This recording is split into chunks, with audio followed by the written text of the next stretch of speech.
balita, nag-umpisa ng magprotesta ang ilang grupo at estudyante dahil sa pagpayag ng CHED sa pagtataas ng matrikula ng mahigit 300 kolehiyo at universidad.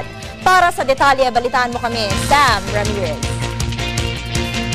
Kamakailan lamang ang inaprubahan ng Commission on Higher Education ang pagtataas ng tuition fee ng 354 na pribadong kolehiyo at universidad sa bansa.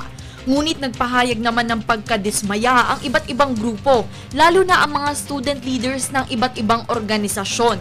Kasama dito ang Grupong Kabataan at ang National Union of Students of the Philippines.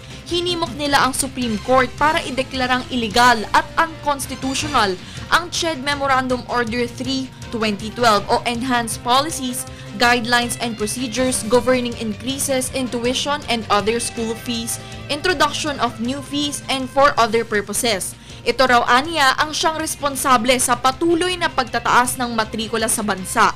Umaasa din sila na mag-i-issue ang Supreme Court ng Temporary Restraining Order para mapatigil muna ang pagpapatupad ng tuition fee increase. Pinangunahan ito ni Terry Ridon, Kabataan President at Counsel para sa mga petitioners. Kasama din sa sasampahan nila ng kaso ang eskwelahan na University of Santo Tomas, University of the East, Caloocan, Adamson University dahil hindi muna nila kinonsulta ang pagtataas ng matrikula sa mga estudyante.